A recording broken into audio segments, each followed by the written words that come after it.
Alright. Welcome back to Nick Lenz's Comic Corner Classics, Known Classics. This is episode number 2842 and episode number 2736. Well, with this one, I'm wrapping up a couple things here. First up, we have, I'm just going to play the whole review of a series. This will wrap up 2 volumes of this series. We have Howard the Duck, The Complete Collection, Book 4, which collects these following books. Stay there, please.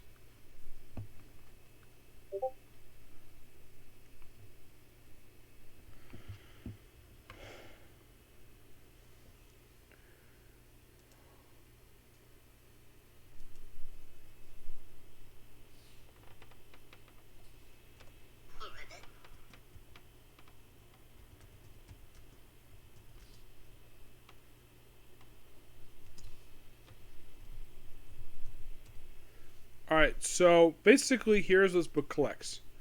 It collects Howard the Duck, Volume 2, Issues 8 through 9, Marvel T-Up 96, Howard the Duck, Issues 32-33, Sensational She-Hulk, 14-19, material from Bizarre Adventures 34, which I think this was like one of the final issues of the series.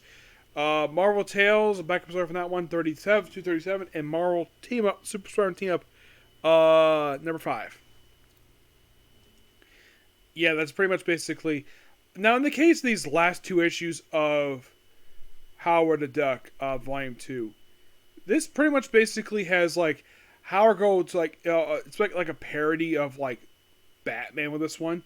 Yes, that's basically what issue 8 is. It's basically a parody of Batman. We have a parody of Man-Thing, of Howard the Duck, Bucky Duck, Howard the Duck, and yeah, where he's like Source Supreme, whatever. Yeah, and then we had the first appearance of Black Town, one of them anyways, who appears for this one issue, yes, who's got duck face. And then, like, right after this, one issue came out here. After issues 8 and 9 were concluded, and then he popped up Marvel T-Up number 96, and then appeared in a backup story in the final issue of Bizarre Adventures. Yep, actually it was second story. Where he teams with Andy the Angel to deal with an alternate we have a few different alternate versions of characters, like this alternate version of Beverly. It's like, what if Howard... It's like, the best way to describe Howard Duck's Christmas is basically Howard Duck's take on It's a Wonderful Life. And then we jump back to Howard the Duck Volume 1 for 2 issues. Yep. First issue's published. Now, issue 31 had been released in February 20th.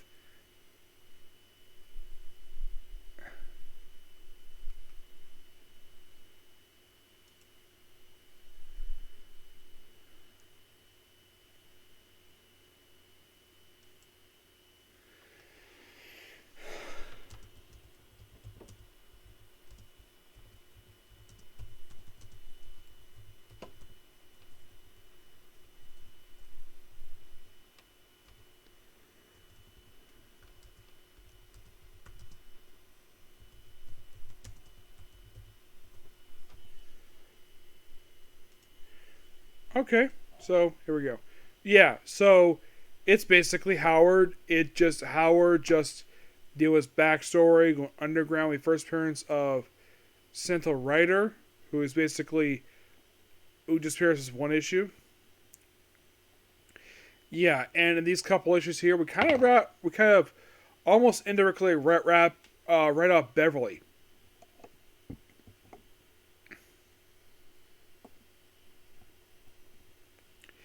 Yeah. And then, like, we have Alexis the Duck, which is like a human-duck hybrid.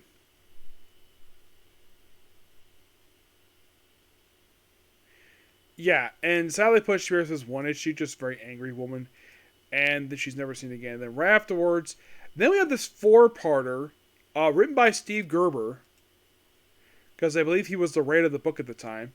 Yes. With him and Brian Hitch. Okay, so issue 14 is infamous. I've got to mention this one here. So the issue's cover. It's done by Brian Ballard. So, the story is, Marvel contacted him to do this cover for this issue. He agreed, no problem. Apparently it was running late, so Marvel panicked and made another cover. Yes, seriously. All because it was running late in the mail. There was no email back at this point in time, so he had the frickin' mail. And, like...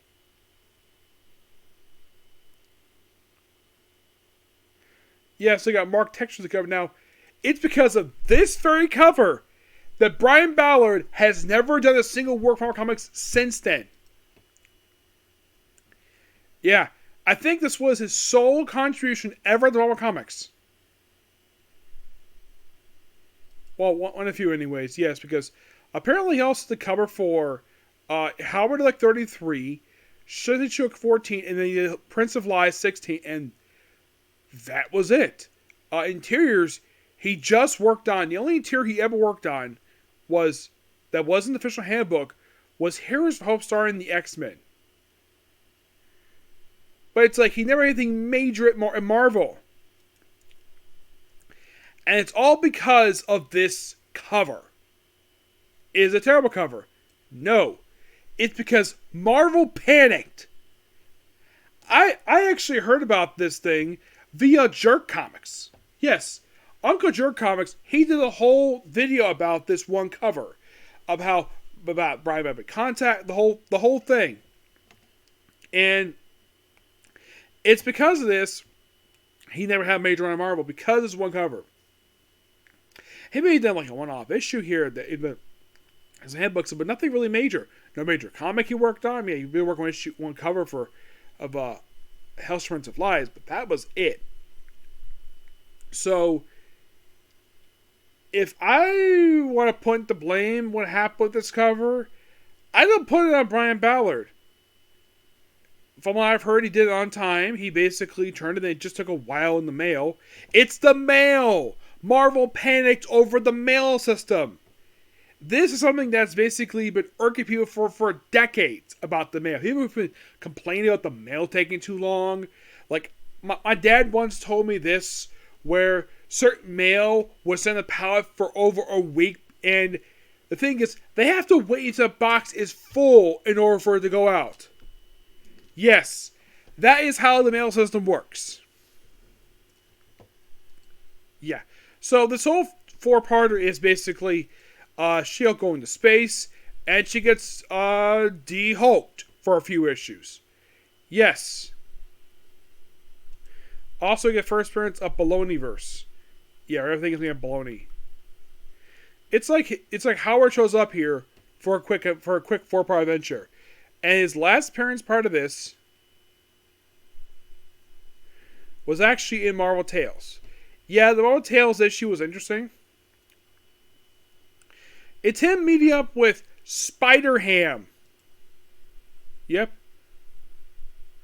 Of course, he also apparently appeared in... Get this. He apparently appeared in a background picture for Doctor Strange. Yes. So they get de-hulked. It's a really fun 4-parter. Basically, we even have She-Hulk becoming gray briefly. Yeah, but Mark Tamakagi did it. Oh yeah, the main villains of the story are Battle of the Bland. Yes. Made up of Dr. Angus, Sitting Bullseye, Dr. Spanker, Taylor the Hunt, and Black Hole. You're thinking, who the heck are these people? Well, Dr. Angus is... It's like... These are a group of, like, joke villains. Like, Dr. Angus is apparently a cheap knockoff of Doctor Strange. Sitting Bullseye. Obviously, he is a stupid look. He's basically a cheap ripoff of, like... I would say, look at him. It's like, basically, like, Steve Gerber just took idea from... It's like Steve Gerber, well, whoever designed this issue for him, It's like, okay, let's call him sitting bullseye because he can basically shoot good targets when he's sitting. Yes. The spanker is a guy who rides a motorcycle and carries a paddle with him. And this whole thing, oh my gosh, he spanks people. That's the whole thing with this one. And Tilly the Hun.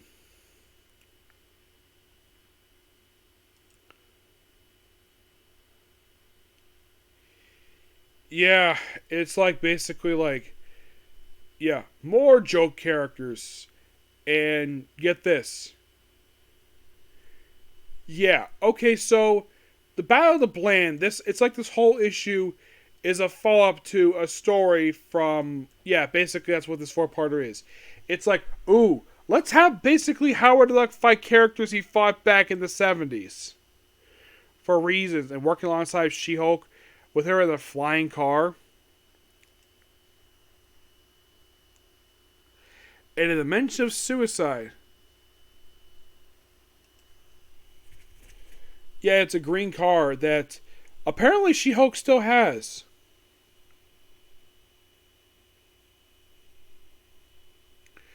That was actually brought back in the current She-Hulk book. Mm-hmm. Yeah, it was a regular thing. It actually debuted back in Sensational She-Hulk number 7. So, it was something John Byrne created. Yes, you can thank John Byrne for creating her awesome car. Mm-hmm.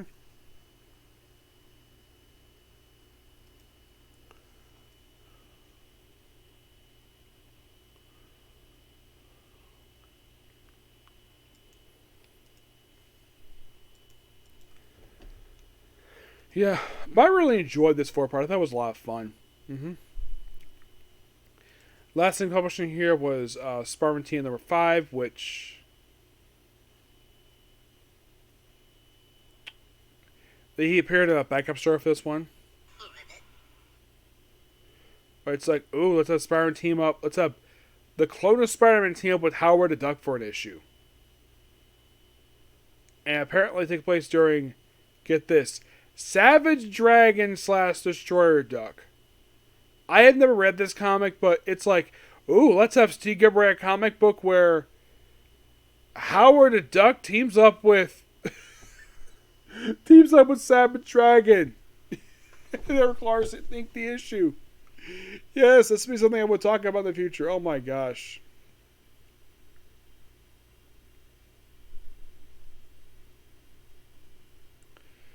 Yeah, it is quite something here. But that's it basically for Howard the Duck here. I gotta say, I enjoyed the first issue was really, I enjoyed the first issue. I kind of thought the rest of the book was okay. Then of course, it has some other stuff here, but I kind of enjoyed this book here. I think probably the best issues published in this trade here is probably the She-Hulk issue. So let's discuss these again later on when I discuss the She-Hulk Epic Collection. But I'm going to give Howard the Duck, the complete collection, book 4, a 9 out of 10. Yes, and with this particular trade here, volumes 1 and 2 are done. Yep, so if you're curious, what's up for Howard? Well, there is exactly 2 trades left. There is Howard the Duck, a self-titled trade, and Howard the Duck Media Duckling. Yeah, those 2, plus the Howard the Duck Volume 7 one-shot. And that's it. Yeah, that's really it for Howard. Okay, so next up we have is Darkhold.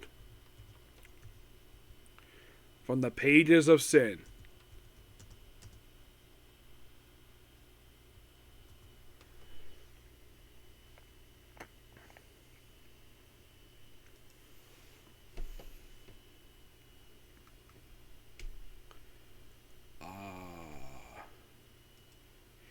Yes, where we're here discussing from this. Now, there's a complete collection. This one, which had collected pretty much the entire 16-issue comic book.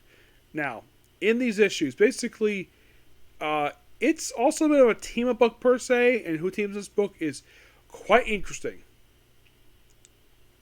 For the main book itself, we're discussing issues 2 through 10, and 12 to 14, and that's it.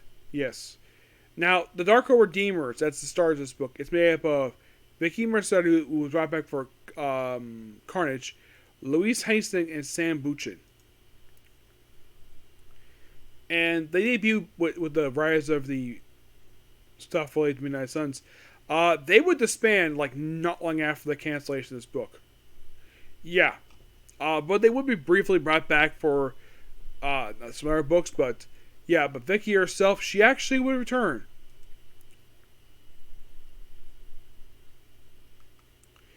Yeah. Oh, the book is by Chris Cooper, who actually would write the entire series. Yes. Issue 2, the Kelvin character of Morton. It's a bit of a strange book, so say. The whole thing with Redeemers is that the Darkhold is here, but it's like we evolved other supernatural characters. It's like stuff from the Darkhold, and that's kind of what they do with here. And then we have in issue number 3, we guest star Mordred the Mystic. Yeah, an old school supernatural character with a guest appearance issue by Scarlet Witch, Jennifer Van Dyne, and the Living Lightning. Issue 4 is an interesting one. They take on Sabretooth, and then this leads into an issue where they team with a Punisher. Yeah. Oh, and Dan Kett's Ghost Rider is here too. And then we have Doctor Strange here in the book. And they're taking this character named Dwarf, this Darkhold Dwarf. He is pretty much in a way their main villain in the book. And he appears for pretty much the first 6 issues. And then he appears other stuff. His most recent appearance actually is in Carnage. But yeah, he's main villain for the first portion of the book. After he's dealt with issue 7. And then, of course, more stuff with Scarlet Witch. He's kind of like a regular supporting character in this book for reasons. And we have more Darkholders. The whole thing with them is that they're these creatures, and basically, the whole book is basically dealing with them. Up until issue 10. Yes, up until issue 10, that's when they deal with them. And by 10, they're dropped from the book. Yep, they are dropped from the book by issue 10. Yeah, they kind of wrap up the whole thing with them by issue 10. I'm not sure why they decided to wrap up Figure 4, and then okay, so what about the next 3 issues? Mordred's back and deal with someone Doubleshot and Playmate. Doubleshot is basically an original character who debuted in issue 8. And, well, she is here up until she basically skips 1 issue, and then she can go to Marcon Presents after this.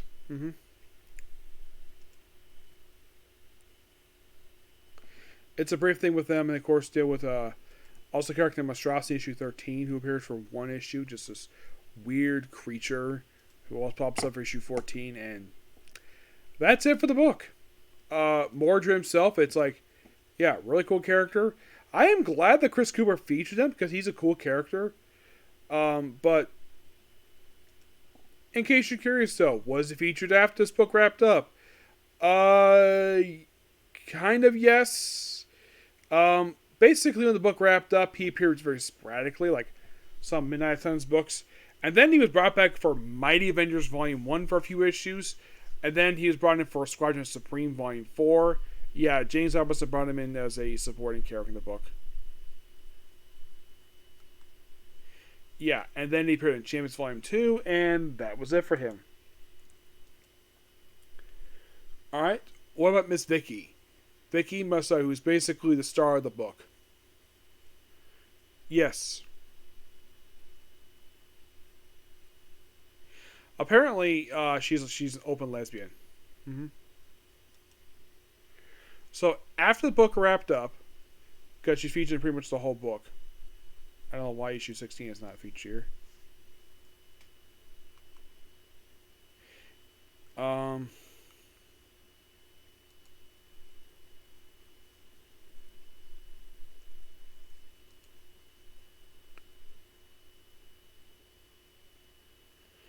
Okay.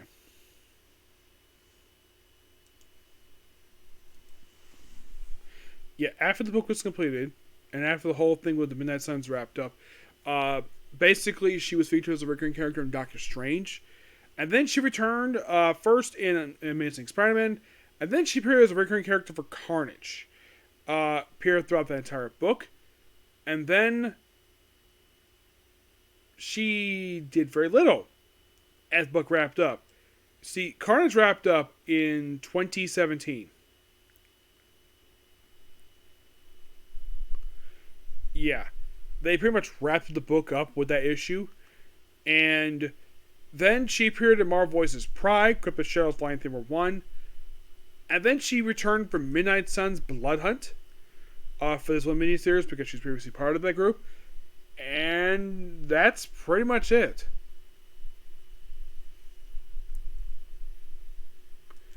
Yeah, that's what she's done since then. Louise Hountings got killed off in this book. Yeah, she got killed off by the penultimate issue. Yeah, she got killed by Morbius. Sam Buchan.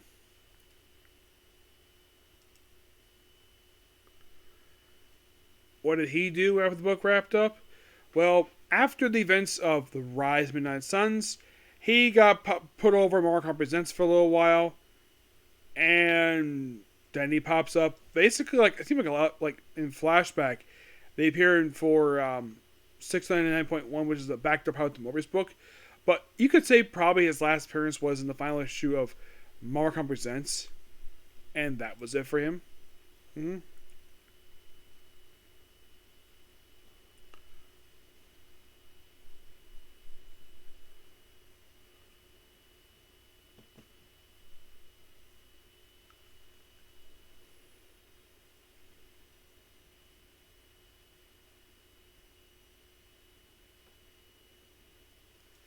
Yeah, basically, that's what he kind of did afterwards. As for another character named Jinx, he, of course, like, after this book wrapped up, he just appeared in Crypto Shadows, and that was it. How about the Team Dark Redeemers? If you're really curious what the heck happened to them once the book wrapped up, well, they later popped up an issue of Ghost Rider after the whole Siege arc was wrapped up, and that's it. They were pretty much kind of disbanded. Yeah, by this point, by Spirits Adventures number 18, which is during Siege Arcus, the group virtually just disbanded by the end of their series. They pretty much disbanded. Yeah, they feature his Marvel Universe, but just like a profile book.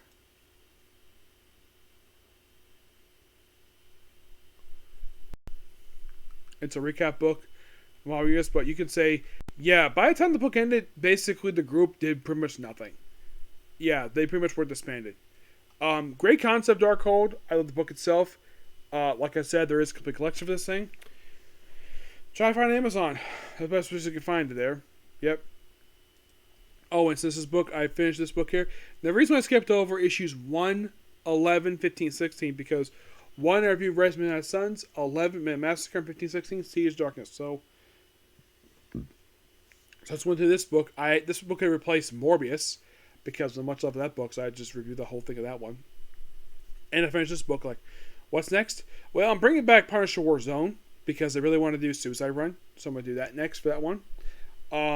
When I go through plays, when that book is finished reviewing that one, that's going to be replaced by Punisher War Journal. Eventually, we'll make the main Punisher book at some point, but not right now, anyways. But yeah, that's pretty much a particular view. Please be sure to like, comment, subscribe, turn notifications, and do another like button. Next up is My Hero Academia. Okay? Next view. Bye.